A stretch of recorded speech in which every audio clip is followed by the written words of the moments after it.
कैसे हो आप सब। उम्मीद करता हूँ सब बढ़िया हो गया।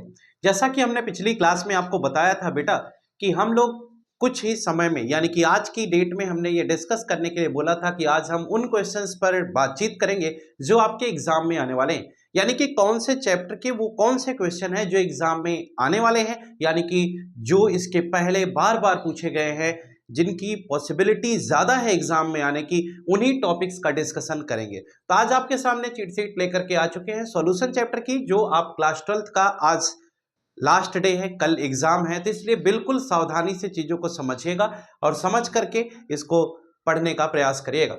आपको ये जानकारी भी देना चाहते हैं कि सॉल्यूशन जो चैप्टर आपका है, अगर आप ये लेक्चर पूरा अच्छे तरीके से पढ़ लेते हैं तो आपके 7 नंबर पक्के होने वाले हैं। तो आप देर नहीं करना है, ध्यान से सुनना है। आप एक पेज निकाल लीजिए, पेन निकाल लीजिए और वहां पर नोट करिएगा इंपॉर्टेंट टॉपिक्स और अपने 7 नंबर पूरे के पूरे पक्के कर लीजिए। 70 में से 7 नंबर इस सॉल्यूशन चैप्टर से आने वाला है। तो आप ध्यान दीजिए, इस चिट शीट के माध्यम से हम आपको ये बताएंगे कि आप अपने 7 नंबर पक्के कैसे कर पाएंगे और वो कौन सा टॉपिक है, वो कौन सा क्वेश्चन है जो आपके एग्जाम में आने वाला है। तो चलिए स्टार्ट करते हैं आज की क्लास, जहां पर हम बात करने वाले हैं कि कैसे करें 7 नंबर अपने पूरे के पूरे पक्के सॉल्यूशन चैप्टर से। तो सॉल्यूशन चैप्टर की चीट शीट में हम बातचीत करेंगे। तो चलिए स्टार्ट करते हैं। पहले चैप्टर को तो आपने एनालाइज किया होगा, चैप्टर में क्या क्या है, कैसे कैसे है। अब हमें जो बातचीत करनी है वो बात ये करनी है कि कौन से टॉपिक से किस तरह का क्वेश्चन आने वाला है। तो जरा गौर करिएगा, हम बोर्ड पर आपको साथ ही साथ लिखकर बताएंगे कि वो कौन सा टॉपिक है जहां से क्वेश्चन एग्जाम में आपके आने वाला है।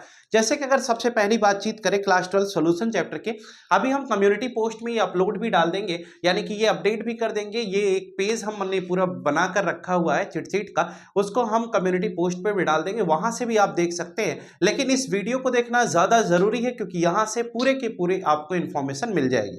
जैसे सबसे पहला टॉपिक, यानी कि अगर हम इस सॉल्यूशन की बातचीत करते हैं तो इस सॉल्यूशन में जो हमें क्वेश्चन मिल रहा है, जहां से हमें चीजों को सॉल्व करना है, उस पर हमें बातचीत करनी है। और जरूर देखिएगा क्या बातचीत करनी है।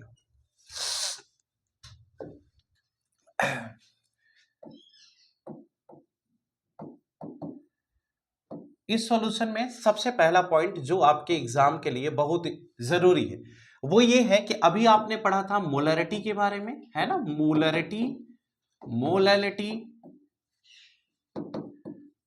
ठीक है, मोलैरिटी, मोलैलिटी। अब बेटा मोलैरिटी, मोलैलिटी पर बेस्ड एक क्वेश्चन एग्जाम में आने वाला है, जिसमें मोलैरिटी और मोलैलिटी दोनों के रिस्पेक्ट में क्वेश्चन होगा। उस क्वेश्चन के अंदर आपको डेंसिटी इन्वॉल्व किया जा सकता है, यानी कि कोई ऐसा क्वेश्चन होगा जिसमें मोलैरिटी, मोलैलिटी कैलकुलेट करनी होगी, डेंसिटी के रिस्पेक्ट में ये क्वेश्चन आ सकता है। और साथ साथ इसमें अगर क्वेश्चन को थोड़ा सा और बढ़ाया जाएगा तो W/W और W/V भी इसमें इन्वॉल्व किया जा सकता है। कहें सर इसका मतलब क्या हुआ? इसका मतलब ये क्वेश्चन आपके यहाँ ऐसा बनने वाला है जिसमें मोलैरिटी, मोलैलिटी, डेंसिटी और ये क्या है W/W, ये W/V। आपको याद होगा V/V आपने पढ़ा था, W/W पढ़ा था, मास percent, volume percent, mass by volume percent.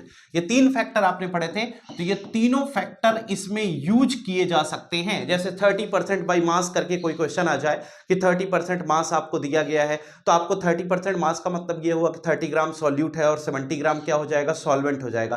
तो एक क्वेश्चन ऐसा आपके एग्जाम में आएगा जिसमें मोलैरिटी, मोलैलिटी दोनों निकालनी होगी, उसमें डेंसिटी के टर्म में क्वेश्चन होगा। क्वेश्चन को थोड़ा और क्रिटिकल बनाने के लिए उसमें W/W, W/V, V/V इनमें से कोई एक फैक्टर यूज किया जा सकता है। तो बेटा एक क्वेश्चन आप यहां से तैयार करके रखिए, जो एग्जाम में आएगा तो आपको घबराना नहीं है, आप उसे कर ले जाएं। जिससे अब हम कहते हैं इसमें सेकंड पॉइंट की बात करते हैं। वो दूसरा पॉइंट क्या है जिस पर बेस्ड क्वेश्चन आने वाला है? दूसरा, फैक्टर्स अफेक्टिंग सॉल्युबिलिटी। ये दूसरा टॉपिक है जहां से क्वेश्चन आएगा, यानी कि आपको ये ध्यान रखना है कि फैक्टर्स अफेक्टिंग सॉल्युबिलिटी ये एक बेहद इंपॉर्टेंट पॉइंट है, यहां से भी क्वेश्चन आएगा। क्यों? क्योंकि सॉल्युबिलिटी को वो कौन से फैक्टर हैं जो अफेक्ट करते हैं। तो बेटा वहां पर दो बातें आती है ना, एक सॉलिड इन लिक्विड आता है और एक आता है गैस इन लिक्विड, है ना। दो तरह के सॉल्यूशन की बात करते हैं और उसमें हम टेम्परेचर, प्रेशर का इफेक्ट पढ़ते थे, है ना। इसमें हम कहते थे कि टेम्परेचर डायरेक्टली प्रोपोर्शनल है, नो इफेक्ट ऑफ प्रेशर। इसमें पढ़ते थे कि टेम्परेचर हमारा और प्रेशर का क्या इफेक्ट है, तो टेम्परेचर इनवर्सली है और प्रेशर डायरेक्टली है। तो एक क्वेश्चन यहां से बन सकता है, ये दूसरा फैक्टर हो गया। तीसरे नंबर पर हम बातचीत करेंगे। तीसरे नंबर पर एक क्वेश्चन बेटा हेनरी लॉ से आएगा, ठीक है। तीसरे नंबर का जो क्वेश्चन है वो हेनरी लॉ से आएगा। हेनरी लॉ से जो क्वेश्चन आएगा उसमें उसमें क्या फैक्टर्स हैं, क्या चीजें हो सकती हैं, जरा उसे समझिएगा। अगर क्वेश्चन हेनरी लॉ से आता है तो इसमें 3 चीजें आने की संभावनाएं हैं, तो जरा गौर करिएगा वो क्या क्या आ सकता है। पहला, हेनरी लॉ से सीधा सीधा स्टेटमेंट पूछा जा सकता है कि बताइए हेनरी लॉ का स्टेटमेंट क्या है, स्टेट हेनरी लॉ, ऐसे करके क्वेश्चन आ सकता है। और दूसरा क्वेश्चन जो सबसे ज्यादा पूछा गया है आज तक के केस में, वो है एप्लीकेशन, यानी कि हेनरी लॉ का एप्लीकेशन आ सकता है। और तीसरा क्वेश्चन इस पर बेस्ड न्यूमेरिकल आ सकता है। तो ये 3 क्वेश्चन यहां से बनते हैं।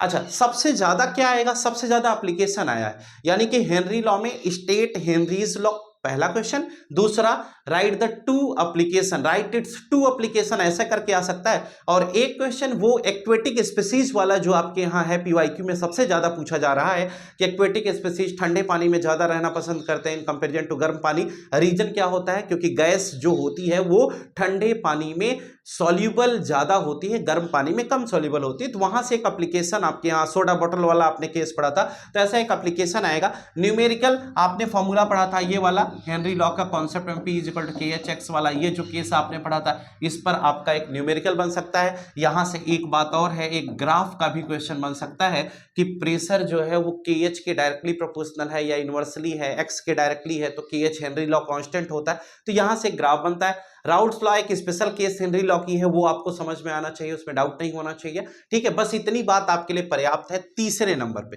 हेनरी लॉ से अगर सवाल आएगा तो उसके 3 क्वेश्चन बनने की संभावना है, पहला स्टेटमेंट, दूसरा एप्लीकेशन, तीसरा numerical.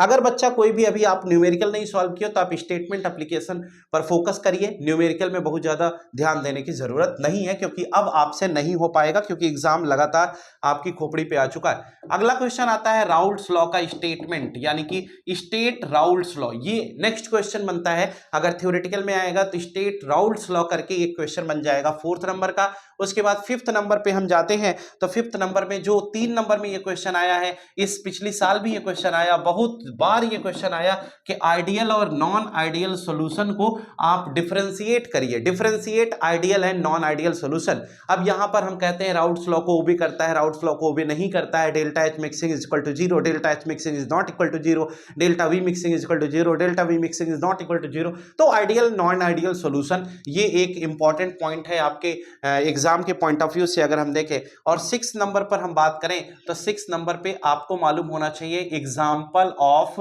Positive and negative deviation. Positive and negative deviation का एग्जांपल भी एमसीक्यू में कई बार पूछा गया, तो आपको यह भी जानकारी होनी चाहिए कि पॉजिटिव डेविएशन और निगेटिव डेविएशन के एग्जांपल्स क्या हैं, ठीक है। ये आपके लिए प्लस पॉइंट होगा एग्जाम में अगर आप इसे पढ़ करके जाते हैं, क्योंकि ये क्वेश्चन डायरेक्ट आ रहे हैं। तो positive example of positive and negative deviation, ये आपके लिए काफी अच्छा होगा, आप इसे जरूर पढ़िए, ठीक है। उसके आगे की तरफ हम बात करेंगे, और जहां पर हम अगले कॉन्सेप्ट में क्या पढ़ेंगे जरा गौर करिएगा। हमने यहां तक डिस्कस किया, और अगर हम 7th पॉइंट की तरफ मूव करते हैं तो 7th जो हमारा अगला पॉइंट है 7th, उसमें हम क्या डिस्कस करेंगे जरा उस पर देखिएगा। 7th पॉइंट क्या कह रहा है।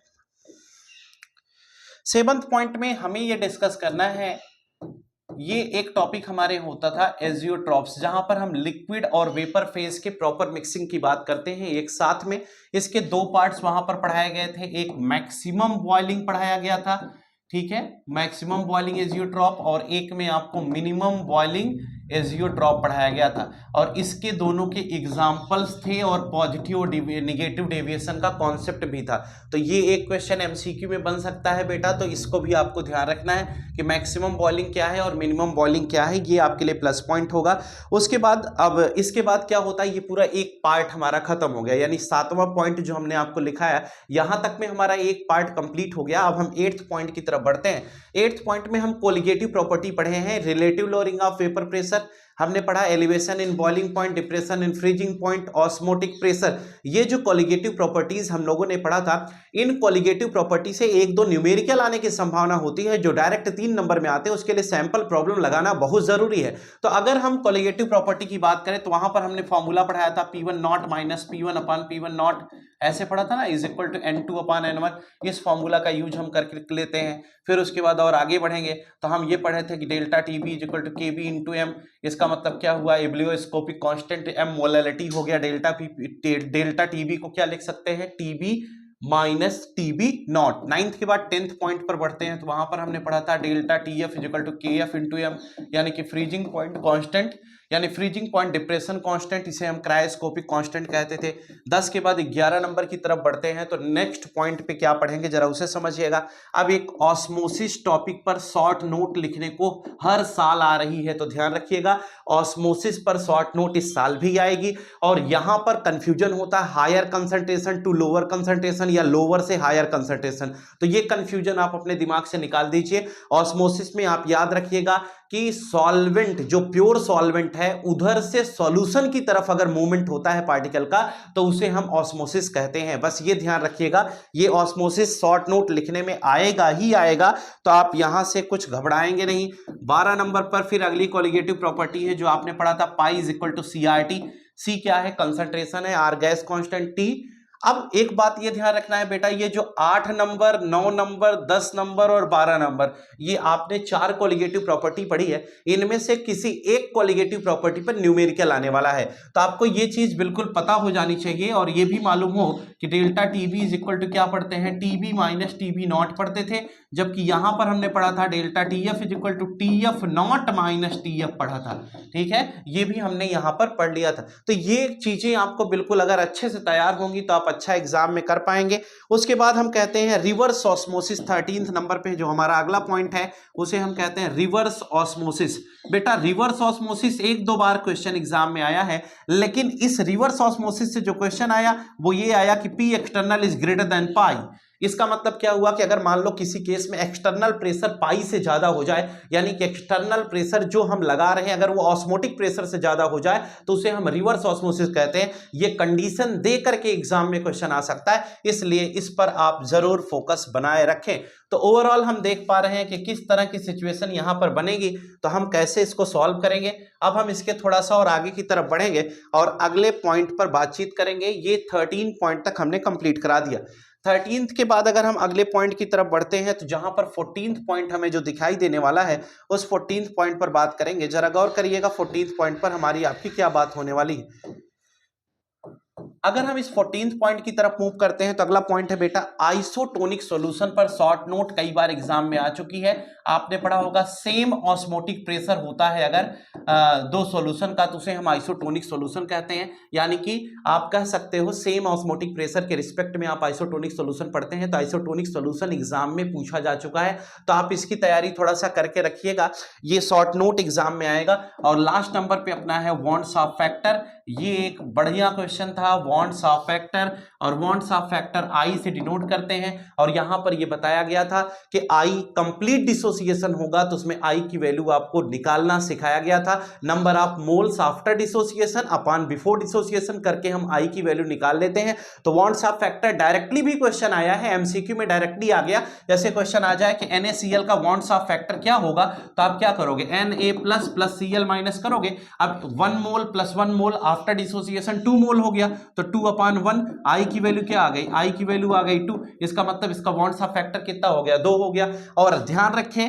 अब इसके बाद एक्सरसाइज की तरफ मूव करेंगे, तो एक्सरसाइज का जो लास्ट 2 क्वेश्चन है वो वॉन्ट्स ऑफ फैक्टर पर ही क्वेश्चन दिए गए हैं, उन्हें एक बार कर लेंगे तो आपको वॉन्ट्स ऑफ फैक्टर पर बेस्ड क्वेश्चंस लगाने में मदद मिलेगी। उम्मीद करता हूं कि ये जो आज हम आपको पढ़ाएं इतनी देर में ये आपको समझ में आ गया होगा, कोई डाउट नहीं होगा। अगर कोई डाउट नहीं है तो आप निश्चिंत होकर के बेटा बस इतनी तैयारी करके जाइए, एग्जाम में आपका क्वेश्चन सॉल्यूशन से नहीं छूटेगा, ये 100% श्योरिटी है। जिस टॉपिक पे शॉर्ट नोट बताया उसे शॉर्ट नोट तैयार करना है, जहां पर स्टेटमेंट बताया वहां स्टेटमेंट तैयार करना है, जहां न्यूमेरिकल बताया गया है वहां पर न्यूमेरिकल तैयार करना है। अगर आप ये करके जाते हैं तो एग्जाम में आप क्वेश्चन छोड़ के नहीं आएंगे। Raoult's law in terms of vapour phase भी एक टॉपिक है, उसे तैयार कर लीजिएगा। अगर आप ये इतना तैयार करके जाते हैं तो आपका कोई भी क्वेश्चन एग्जाम में नहीं छूटेगा, गारंटी है। केवल हमारे द्वारा बताई गई जो शॉर्ट नोट्स की कंडीशंस है उसे रट लीजिए, तैयार कर लीजिए, और उसके अलावा जो पॉइंट्स पर हमने कहा न्यूमेरिकल आएगा एग्जाम में, ये टर्म्स तैयार करके जाने हैं, बस उतने टॉपिक तैयार करके जाइए, आपका एग्जाम बहुत जानदार होगा। बिल्कुल निश्चिंत होकर के आप बस केवल पढ़ाई पर फोकस बनाए रखिए। एग्जाम जरूर करीब है, लेकिन ये जो 14-15 पॉइंट्स हमने बताए ये आपके लिए बहुत प्रॉफिटेबल होंगे। अगर आपके पास समय बचता है तो सैंपल प्रॉब्लम लगा लीजिएगा, इसके एक्सरसाइज में बहुत ज्यादा समय मत गंवाइएगा। अगर टाइम बच जाता है तो सैंपल प्रॉब्लम लगाइए। और ये जो बात बताया हूं ये पूरी एनालिसिस के बाद है, ये एक रिपोर्ट है जो आपके सामने दी गई है। बस इस रिपोर्ट को फॉलो करिए और क्वेश्चंस इसी बेसिस पर तैयार करिए। मुझे उम्मीद है आप एग्जाम में अच्छा करके आएंगे। All the best, good night to all of you, today class is over, thank you.